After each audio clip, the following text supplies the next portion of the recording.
Hello, I'm Jeremy from the First Aid Team, where we teach people to save lives. Today's video is the recovery position. As mentioned in a previous video, we start the whole process by approaching the patient and making sure it's safe for us. Coming in from their feet, looking for those obvious injuries, and we now address the casualty. Hello, I'm Jeremy, I'm your first aider.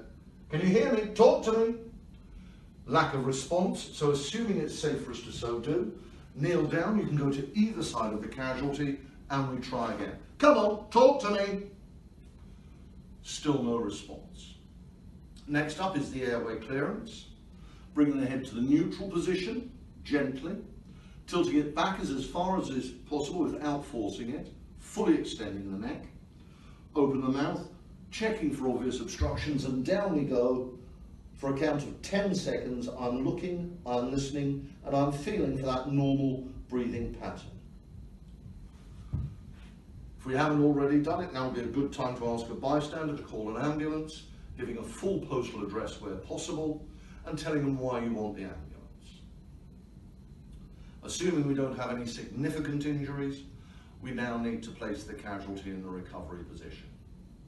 To do this, bring the arm nearest you, above the patient's head, something like that, so it's that sort of position. Reach over, grab hold of the other hand, checking for any rings, in particular, anything with any raised elements. If present, just spin them round so the raised element is to the palm, because the back of the hand is going against the ear. Bring it over, hold hands. Reach down, grab hold of the trousers by the knee or underneath, whichever is easier. Lift the leg up and put your hand on the top of the knee. Don't go grabbing thighs or hips, go for the knee, this makes it easier. Shuffle back a bit and firmly but not violently pull the patient towards you, making sure they come past vertical so they can't roll backwards.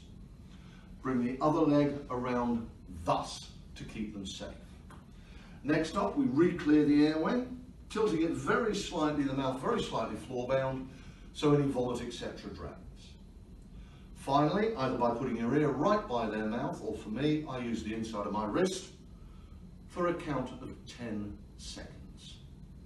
And we recheck that breathing every minute until either the casualty regains consciousness or the professionals arrive. One quick point, if you're dealing with somebody who's obviously pregnant, try and roll them onto their left-hand side.